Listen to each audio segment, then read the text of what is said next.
Hey there, I'm Katie Cat, and this is our weekly AstroTarot.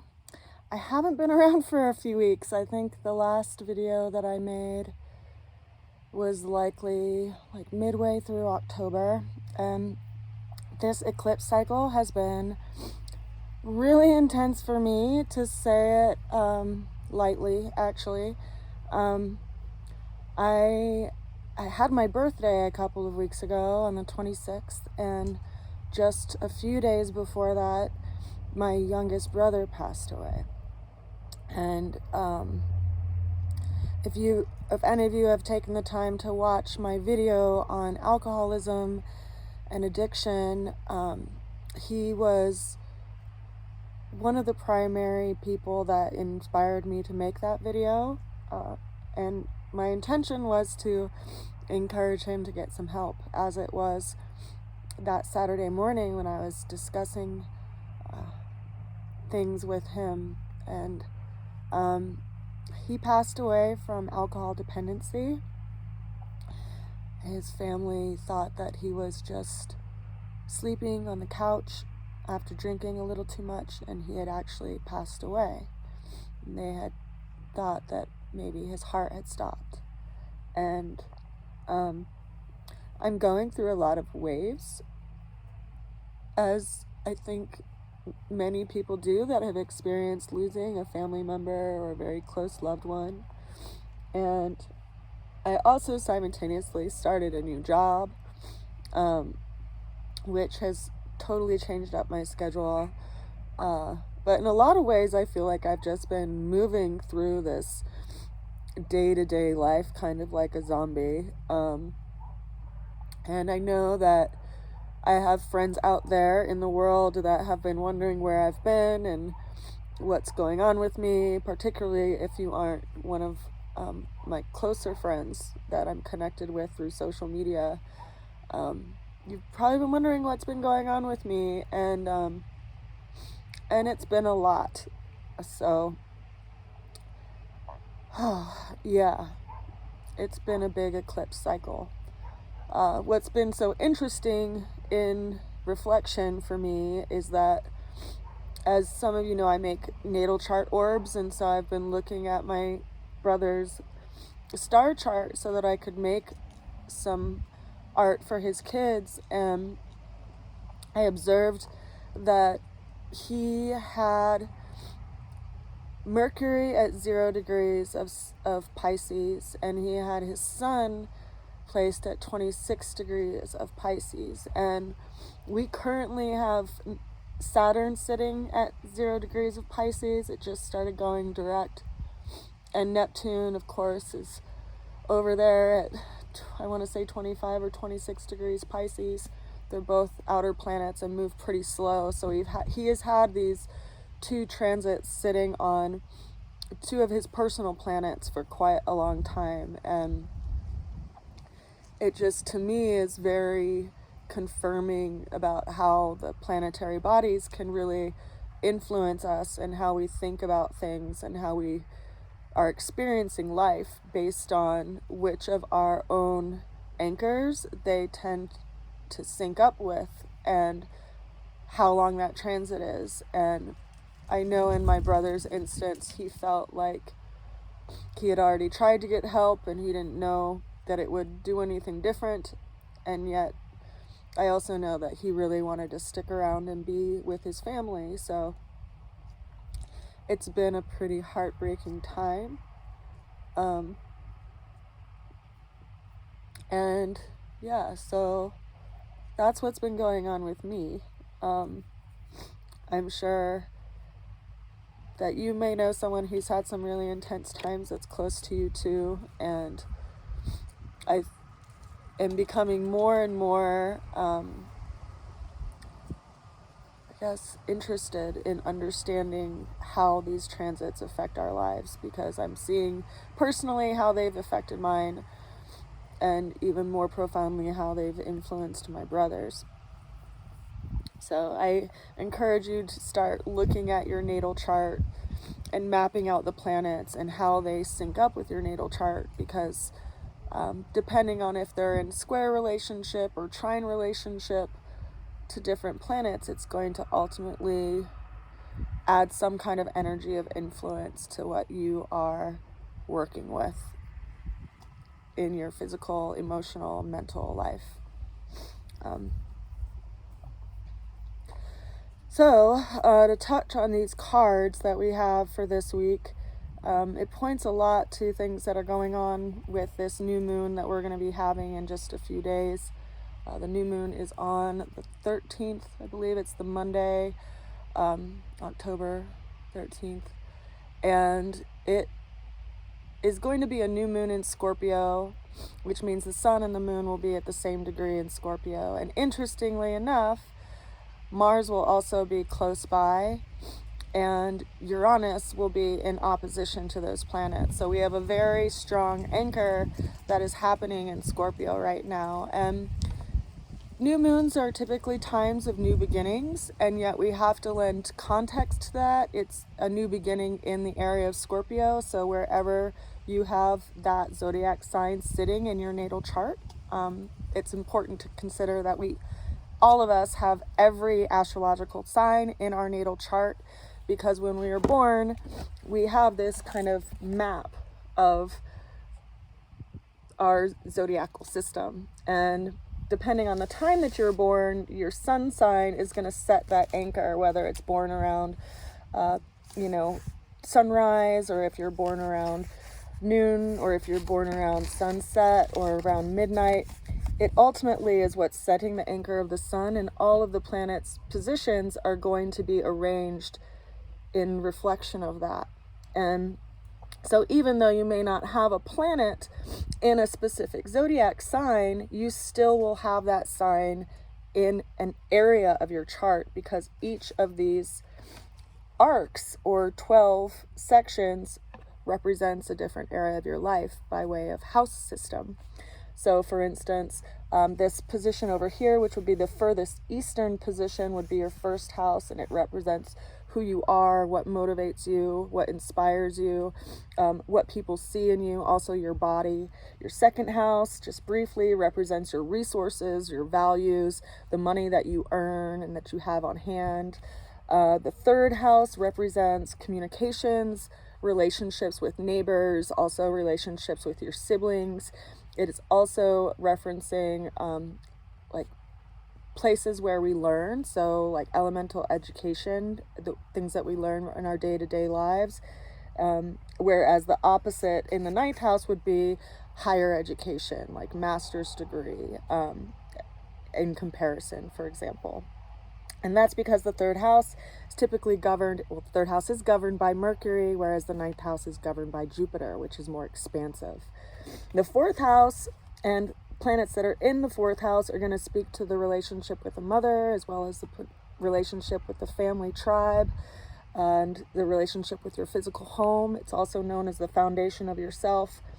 The fifth house is our creative outlets. It can also be speaking to matters around children and matters around different ways of expression that are out of our heart, because it's governed naturally by the sign of Leo and is a fixed fire position. So you consider the energy of fixed fire as like an ongoing smoldering flame, something that burns with persistence, and we tend to do that in our creative affairs. The sixth house is matters relating to our work environment, our job, also matters around preventative health, matters around small animals that we have. The seventh house is going to be speaking to matters around relationship, contractual relationships, both long-term romantic partnerships like marriages, as well as long-term partnerships through business, one-on-one relationships, and our closest friends. Our eighth house is speaking to other people's money, so it could be our partner's income, it could also be inheritances and debts, as well as things that are hidden. Often my old mentor would say it's sex, drugs, and rock and roll. It's those things that we hide that could also be speaking to levels of addiction. The ninth house is higher learning, which I had referenced, also big business, long distance travel, whereas comparison, the third house would be short distance travel. The 10th house would be speaking to matters around our career, our life path, and the legacy that we leave behind, also relationships with the Father. The 11th house is matters around friends, also matters around a higher sense of knowing and understanding. It also has an energetic of detachment, and also level of our long-range hopes and dreams. It can also be the money that we generate from our career.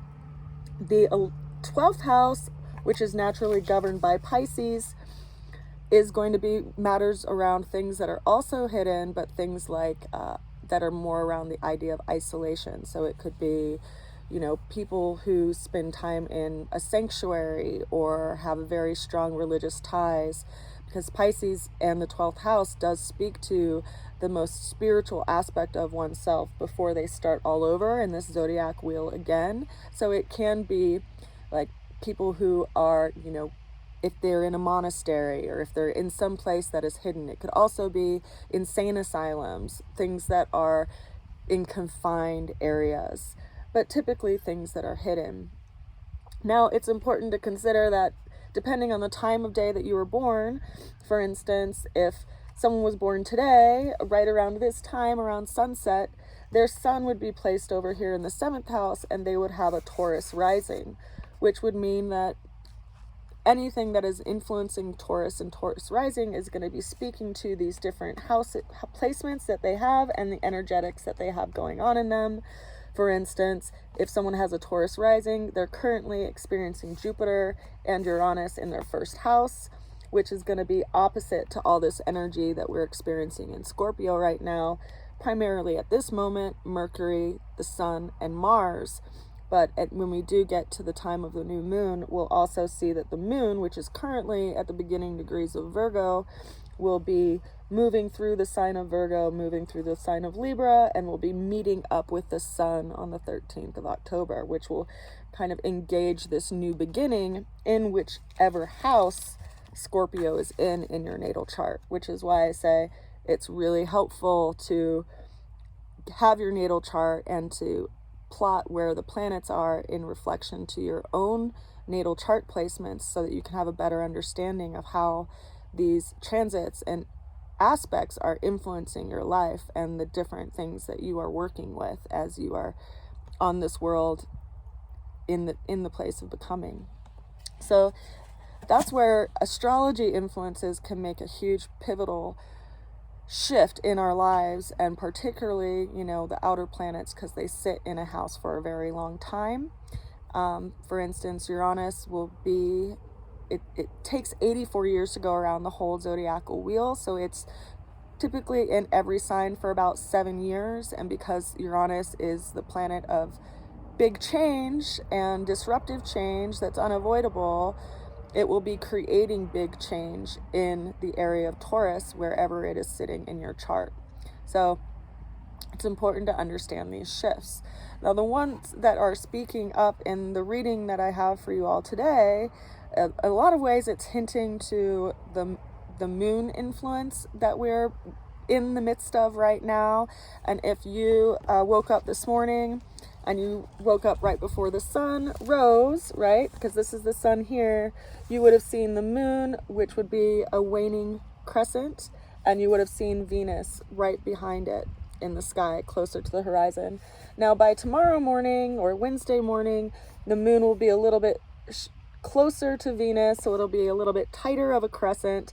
And then in a couple of days, you'll see the waning moon on the opposite side of Venus. So if you wake up early, it can be a beautiful thing to just see and observe as it moves throughout the sky day to day, to observe Venus. Now, tonight after the sun goes down, you will see Jupiter coming up on the eastern horizon, and it will be floating around in the sky throughout the night until we have sunrise, because they're basically at 180 degrees from each other at the present moment, present time. So as far as the cards go, we have some interesting energies. Our opening card that we have for today is the Four of Wands. So we see these two people who are appearing to dance or gather under what looks like some kind of canopy or shade structure that's outside of a castle. So where do we come across shade structures? Well, usually when there's like heat or, there's too much going on, the shade structure is some kind of relief. It's some kind of space that we can find safety and security. And so this is our energetic that we're opening with this week. It's asking ourselves to look at what we've created in our lives that brings about some kind of safety and security in our lives. Now, the challenge that we are working with came in as the Charioteer. Now, the Charioteer is the only major arcana that came in for this week's reading, and what's so interesting about it is that the Charioteer has a relationship with the moon, which is why I'm watching the moon and I'm saying that this new moon is going to be a really big influence for a lot of people, particularly people who have a lot of Scorpio in their chart, or Scorpio rising, or a Scorpio moon, sun, Venus, Mars. I have a Scorpio sun, Mercury, Uranus, Venus, Mars, and part of fortune. So I have a lot happening in Scorpio that's being triggered by this, and the sun and the moon, when they go conjunct, are actually going to be right on top of my natal Mercury. So in a lot of ways, there's this new beginning for me in how I communicate about things, what I'm learning, and it's become a very profound time of research and study for me, particularly in the realm of astrology, because I have Uranus right in the middle of that stellium in Scorpio, and it's experiencing an opposition with where Uranus is right now in Taurus. So that opposition is creating some kind of challenge, and it's being highlighted by the moon. And in a lot of ways, all of us are going to be feeling this in some way, in some area of our lives. Now, the Charioteer is an interesting character in the Tarot. We see that they're in this chariot with this canopy of stars above their head, and they're moving out of a city. So they're moving out of something that is familiar to them, and they're going out into the world, apparently on some kind of mission of sorts. They are armored, they have protection, and they have the guidance of the celestial sky over their crown. Now, in front of them, they have these two sphinx-like characters. One is painted noir or black, and the other one is painted blanc or white. So there's these two opposite colored creatures which are in front of the chariot, but they are unleashed. What's interesting is that these, in a lot of ways, can be looked at as our desire nature, and it begs the question of what is guiding your chariot through life and what is calling you to the next step. Now, the Charioteer has this reminding capacity to it that is telling us that it's us ourselves that are in control of the reins. And how do we control those reins? Or do we just let our desires pull us in any and all direction, always off of our path? Or how do we rein it in? How do we make sure that we're getting to where we're going? Or do we just, throw the reins out and say, I'm a victim of experience and everything is horrible and I have no choice but to just sit here in my broken down chariot? This is our challenge. How do we respond to a situation, and how do we engage?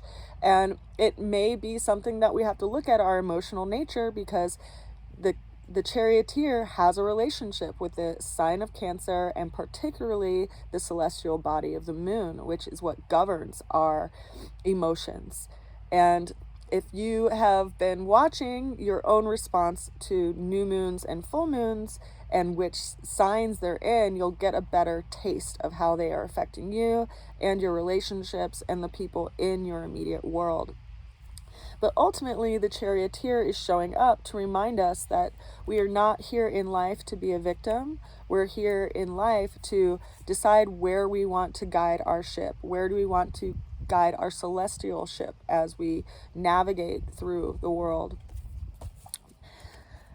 The way we're going to get through that challenge is that we have to determine what we want to pick up and what we want to let go by way of the Five of Swords. We see this person who is carrying a few swords in their hands, and there's some people in the background that look a bit defeated or a little solemn, and there's also some additional swords on the ground. Now, swords in the Tarot represent communications, conversations, thoughts, and ideas. And we see that this person is looking over their shoulder because they're trying to figure out if they are going to pick up this conversation or if they're just going to let it pass.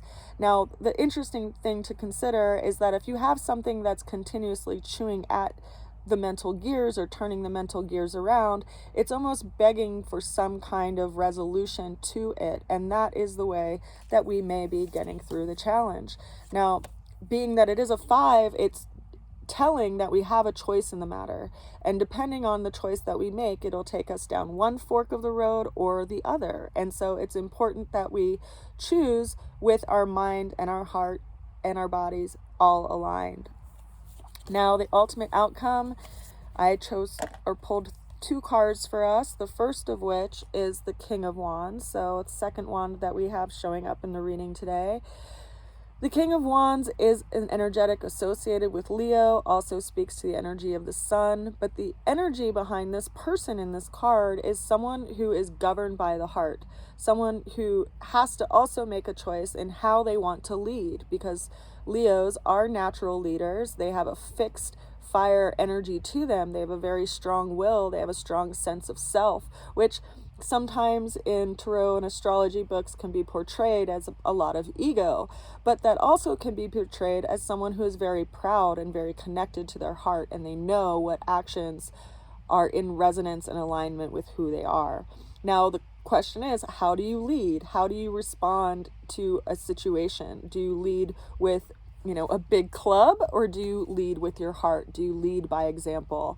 And ultimately, I think that's how we are able to evolve as beings, is to be the example and show an example rather than to be controlling or, rule with our ego or larger sense of self.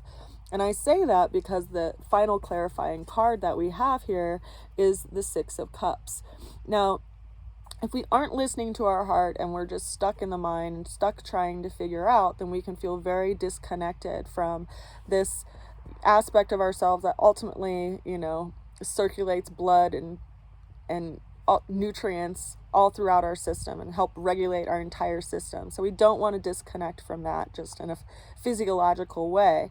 But in an emotional way, it's also very important to consider, because it is our hearts and the emotional experiences that we endure that ultimately create the landscape that we have to navigate through in a day-to-day way. So it's very important for us to listen to our heart and to live in alignment with our heart. And by doing that, we will see an emotional wish come true. The 6 of Cups is one of the more beneficial cards in the zodiac. We see these 2 people in the front. The man or the little boy is giving a vessel of flowers to this little girl, and there's this beautiful house in the background.